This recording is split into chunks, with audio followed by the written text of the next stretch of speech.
मनुष्य को जब सफलता मिलती है तब उसमें जागता है अहंकार, और ऐसे में मनुष्य अक्सर एक बात भूल जाता है, झुकना। सोचता है कि मैं किसी के समक्ष क्यों झुकूं? और ऐसा इसलिए होता है क्योंकि मनुष्य एक महत्वपूर्ण बात भूल जाता है कि संसार में, इस जीवन में उसने जो भी प्राप्त किया है झुककर प्राप्त किया। बालपन में चलना सीखा तो इस धरा पर झुककर, गिरकर। बड़ों का आशीष लिया तो झुककर।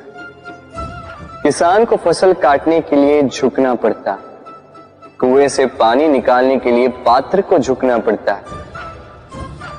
भगवान से आशीर्वाद प्राप्त करने के लिए उनके समक्ष झुकना पड़ता है। आंधियों में वृक्ष सुरक्षित कैसे रहते? झुककर।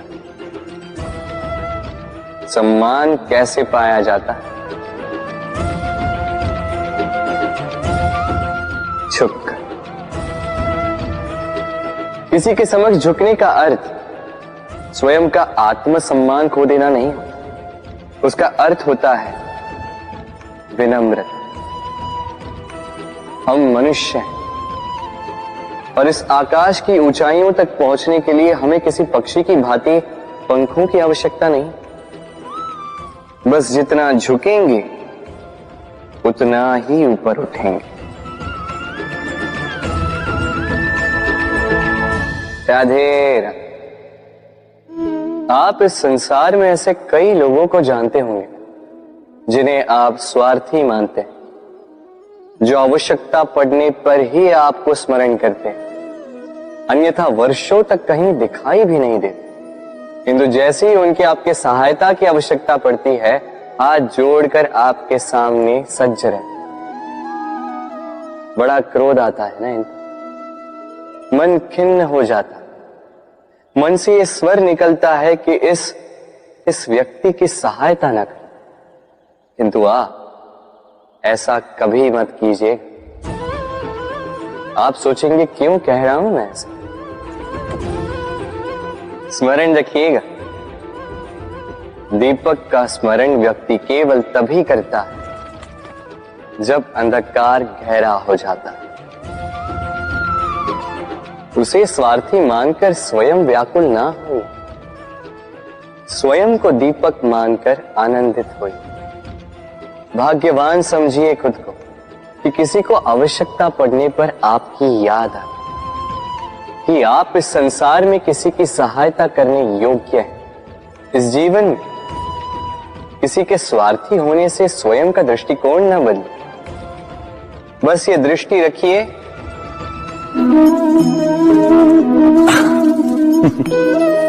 मनुष्य के सारे संबंधों का आधार है अपेक्षा।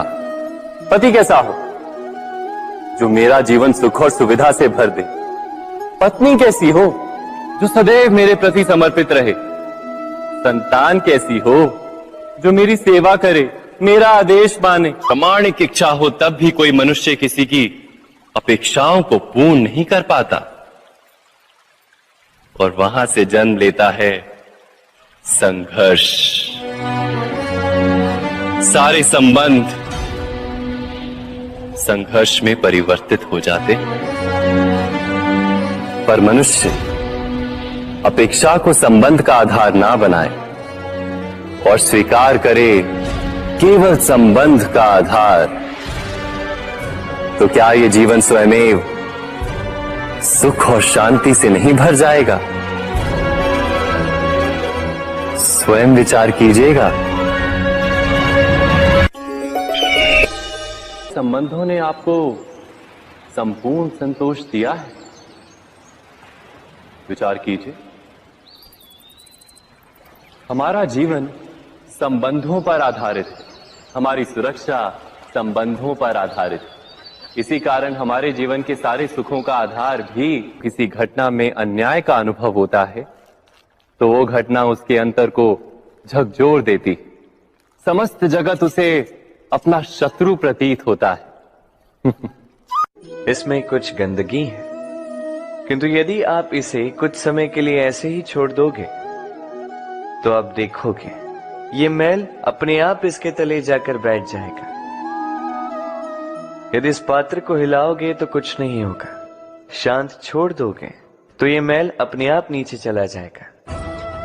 उसी प्रकार जब हमारे जीवन में कोई समस्या हो, हमारे जीवन में अशांति हो, तो कोई हलचल करने से या संतोष खो देने से हमें उसका हल नहीं मिलेगा। शांत रहकर विचार करोगे तो उसका हल मिलेगा। स्मरण रखिएगा, धीरज और संतोष से, शांति से विचार करोगे तो कितनी भी बड़ी समस्या क्यों ना हो, उसका हल अवश्य निकाल लोगे।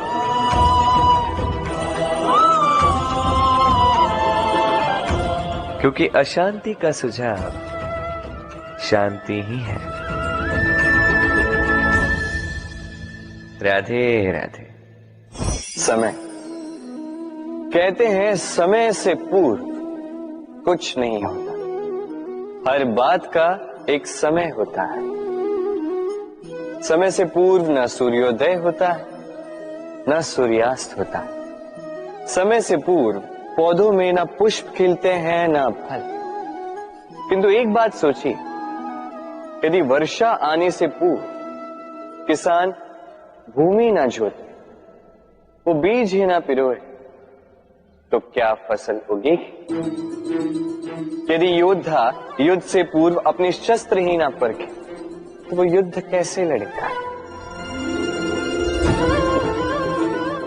इसका अर्थ ये, समय आपका जब आना है तब अवश्य आएगा, किंतु तब तक ये महत्वपूर्ण है कि आप स्वयं को उसके लिए सज्ज रखें, क्योंकि ये अवसर, ये शब्द बोलने में जितना छोटा है, ये आता भी उतने छोटे समय के लिए है और फिर निकल जाता है।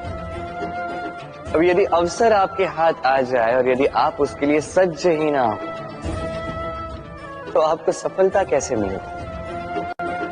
तो आप उचित समय की प्रतीक्षा कीजिए, उस अवसर की प्रतीक्षा कीजिए, किंतु तब तक निरंतर प्रयासों से स्वयं को और सक्षम बनाते रहिए, क्योंकि सफलता आपकी प्रतीक्षा कर रही है।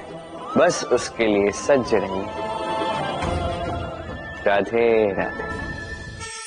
वाणी मनुष्य को मिली सबसे अद्भुत भेंट। ये वाणी है जो मनुष्य को संसार में सारे अन्य जीवों से भिन्न बनाती है, संसार में सबसे ऊपर ले जाती है। इसी वाणी के कारण हम एक दूसरे से संवाद साध सकते हैं। मैं अपनी मन की भावनाएं किसी से व्यक्त कर सकता हूं, कोई और उसके मन की भावनाएं मुझसे व्यक्त कर सकता है। ये वाणी ही हमारी सबसे बड़ी ढाल भी है। अब देखिए ना, आपने देखा होगा किसी की वाणी मीठी होती है तो लोग उससे प्रेम करते हैं, उसे अपना मित्र बनाते हैं। वहीं किसी की वाणी यदि कड़वी होगी तो लोग उससे घृणा करते हैं, उसे अपना शत्रु मान लेते हैं। ये वाणी ही है जो भाषा बनकर हमारा इतिहास लिखती है। किंतु क्या हम सच में वाणी के विषय में इतना सोचते हैं जितना हमें सोचना चाहिए? सोचिए, मनुष्य को बोलना सीखने में कितना समय लगता है? कुछ बालक 1.5 वर्ष की आयु में सीख जाते हैं, कुछ 2 वर्ष, कुछ 3। अब मनुष्य 1.5 वर्ष की आयु में बोलना सीख तो जाता है, पर क्या बोलना है ये जीवन भर सीख नहीं पाता। इस पे ध्यान केंद्रित कीजिए, समझने का प्रयास कीजिए कि बोलना क्या है। अपनी वाणी शुभ रखिए, अपनी वाणी मीठी रखिए, और इसी मिठास के साथ मेरे साथ आकर कहिए, राधे राधे। हम में से कई लोग अक्सर स्वयं को अकर्मण्य